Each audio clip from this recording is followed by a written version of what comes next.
The call came at 11:47 on a Thursday night, and I know the exact time because I was sitting on my porch in Sedona, watching the stars and thinking about nothing in particular for the first time in 40 years.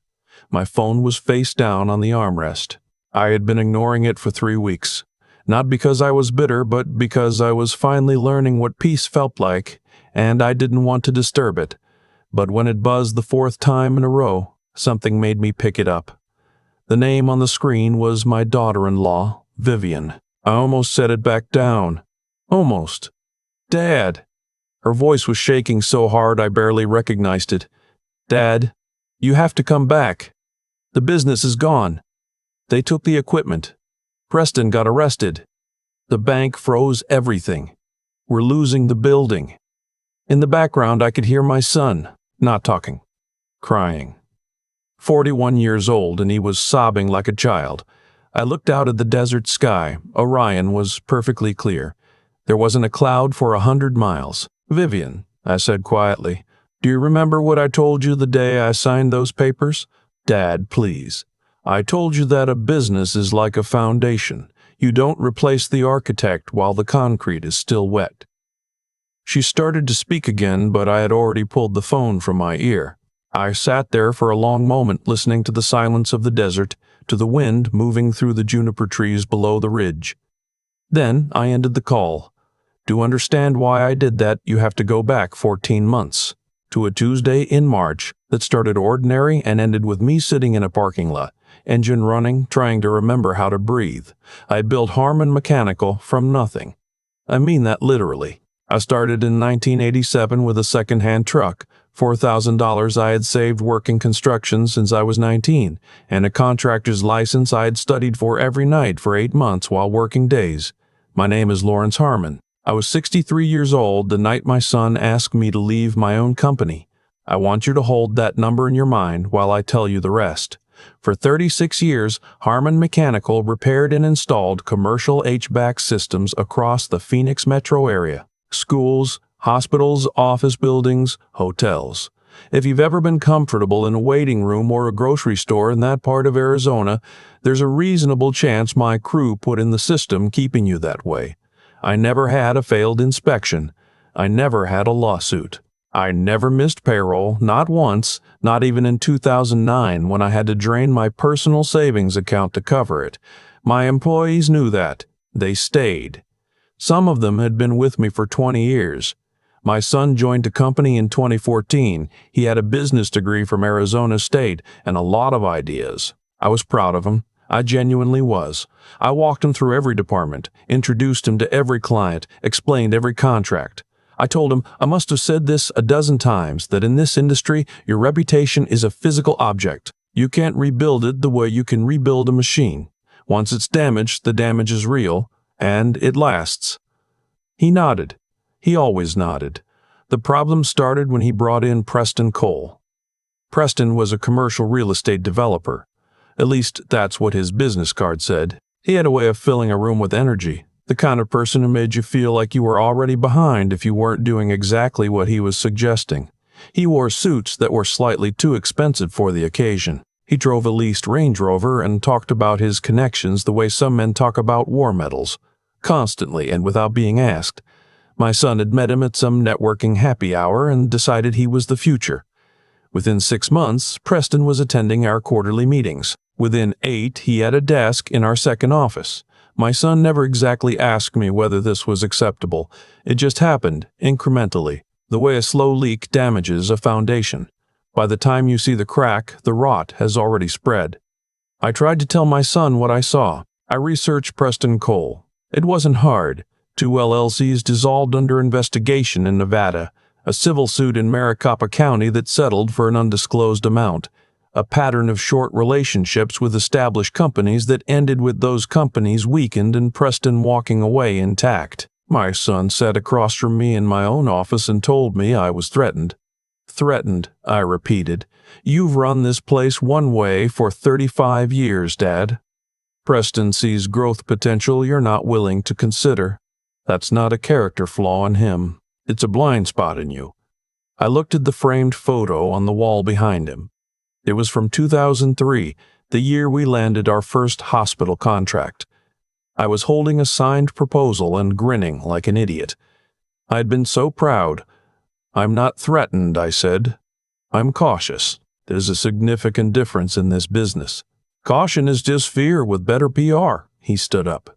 "We're moving forward with the expansion proposal. Preston has investors lined up. We need your signature on the restructured operating agreement." The restructured operating agreement. I took it home and read it 4 times. Then I called my attorney, a woman named Sandra Vale who had handled my contracts for 15 years. She read it and called me back within 2 hours. "Lawrence," she said, "this agreement transfers operational authority to a managing partner who is defined here as Preston Cole and limits your role to what they're calling senior founding advisor. You'd retain a 20% equity stake but forfeit voting rights on any decision above $50,000. "In plain terms," I said, "in plain terms, you'd own 1/5 of your own company and have no say in how it's run." I didn't sign it. I told my son I needed more time to review. That's when things move quickly. Within 2 weeks, he called a staff meeting without telling me. He stood in front of the people who had worked for me for decades and introduced Preston as the new chief operating officer.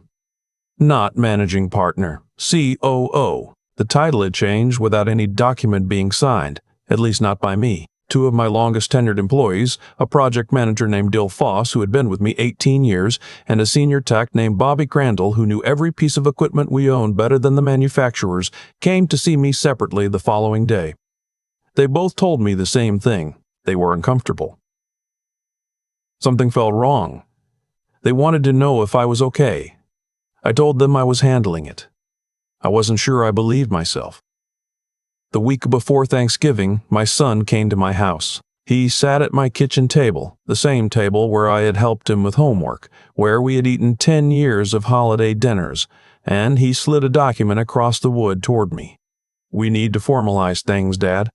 I looked at the papers. It was a different agreement from the last one. This one included a buyout clause, a number. "You're buying me out," I said. "We're offering you a very fair valuation." He folded his hands. "You could retire completely. No stress. You've earned it." The number was not unfair. I want to be honest about that. It was close to a reasonable market valuation, maybe a little low, but not insulting on its face. What it didn't account for was the 36 years of relationship equity I carried. Every client in our portfolio knew my name. Many of them had my personal cell. Some of them had been with us since the 90s. That wasn't in any spreadsheet Preston's investors had looked at, but it was real and it was mine. "There's one thing," I said, keeping my voice level. "What's that?" "The Kellerman Group account." The Kellerman Group was our largest single client. 7 commercial properties, a maintenance contract worth roughly $400,000 a year. I had personally managed that relationship for 19 years. The owner, a man named Ed Kellerman, didn't work with companies. He worked with people. That account is a personal relationship. It does not transfer automatically. My son nodded slowly. "Preston has already had a preliminary meeting with their facilities director." I felt something go cold in my chest. "Ed Kellerman does not deal with facilities directors." I said carefully, "He deals with me, directly. Has been for 19 years. Times change, Dad." I looked at my son for a long moment. I thought about the night he was born, the way I had stood in that hospital corridor feeling more terrified and more certain of anything than I had ever felt simultaneously. I thought about teaching him to drive, about moving him into his college dorm, about the look on his face the first day he walked into Harmon Mechanical as an employee. "You're right," I said. "Times change."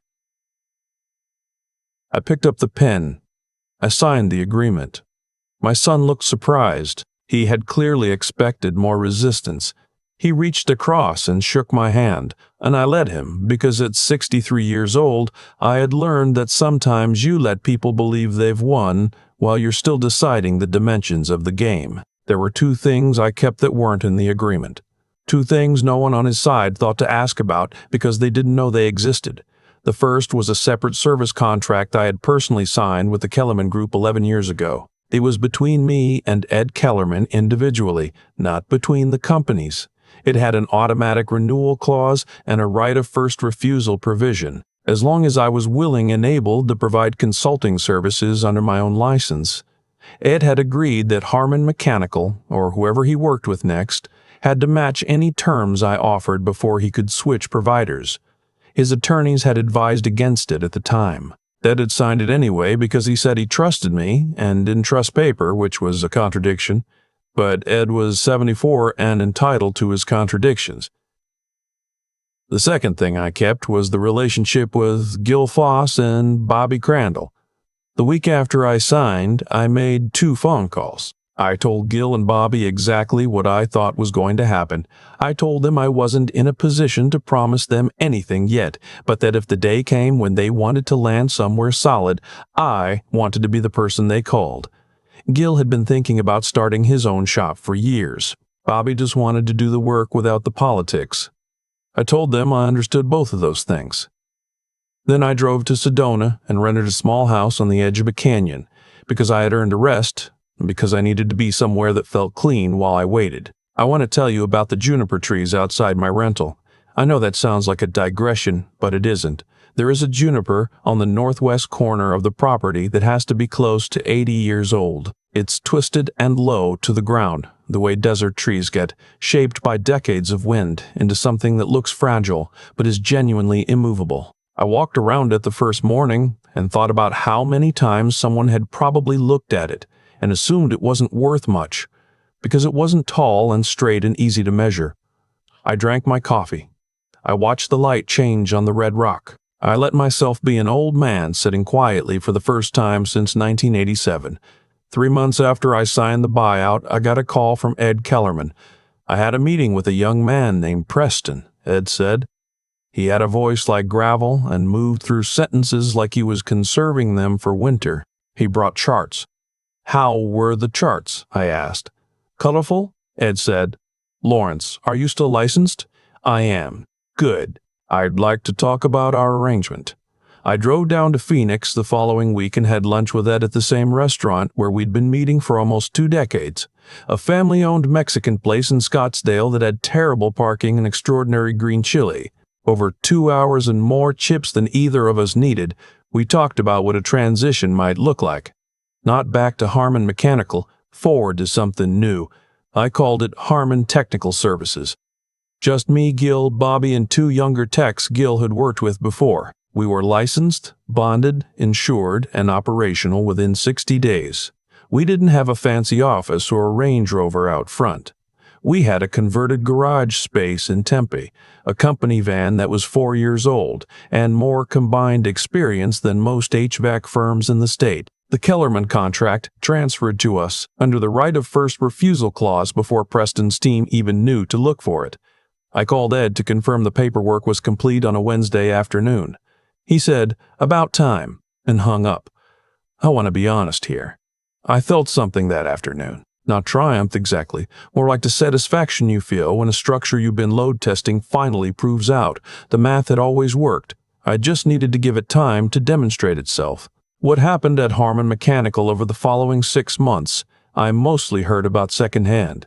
Preston had moved quickly to leverage the company's assets, including the equipment and the facility, as collateral for a financing arrangement connected to one of his development projects. My son had signed off on it when the development deal collapsed, which it did because Preston Cole's development deals always eventually collapsed. The lender called the collateral. Federal investigators subsequently took an interest in how the development funds had been represented to investors. Preston was indicted on 3 counts of wire fraud and 1 count of securities fraud. My son was named as a material witness, and his personal assets were frozen pending the investigation. I learned most of this not from my son, but from Gil, who still had friends in the old shop. The call I described at the beginning of this account came 4 days after the indictment was filed. I did not go back to Phoenix that night. I sat on my porch and watched the stars until I was tired. Then I went inside and slept better than I had in months. In the morning, I called Sandra Vale. "Your son's attorney contacted me," she said. "I thought he might. They're looking for character witnesses. They want documentation of his role in day-to-day operations before Preston arrived. They believe it strengthens the argument that he was manipulated rather than complicit. I was quiet for a moment. "What's your read?" I asked her. Sandra paused. She was not a person who offered opinions lightly. "I think your son made decisions he understood the implications of," she said. "I also think Preston Cole is a professional predator, and your son was not the first person he targeted. Both things can be true." "He told me I had a blind spot," I said. "I know. He stood in my office and told me caution was just fear with better PR. "Lawrence," Sandra said, "what do you want to do?" I thought about my son's voice on the phone. The crying. 41 years old. I thought about the look on his face when he shook my hand across the kitchen table. The relief he hadn't quite managed to hide, like he had been worried I would make things difficult and was glad I hadn't. I thought about Gil Foss, who had driven 40 minutes of his own time to sit in my kitchen and tell me something felt wrong, because he had worked for me long enough to know I would want to hear it even if it was uncomfortable. I thought about the difference between that kind of loyalty and the kind that evaporates the moment there's a better option on the other side of the table. "I'll provide a factual account of his role before Preston's involvement," I said. "To his attorney. In writing. I won't testify in person, and I won't vouch for his judgment." "That's fair," Sandra said. "It's what the facts support," I said. "That's what." My son's attorney used my written statement in the negotiations. My son avoided criminal charges. He received a significant civil penalty and was barred from serving as an officer or director of any company in Arizona for 5 years. The business was sold in a distressed proceeding for less than a third of what he had paid to buy me out. Preston Cole went to federal prison. My son called me the day after the civil settlement was finalized. He asked if he could come to Sedona. I said yes. He drove up on a Saturday morning, and I made coffee, and we sat on the same porch where I had listened to Vivian's phone call. He had aged in a way that had nothing to do with years. He looked like a man who had been carrying something very heavy for a long time and had finally set it down.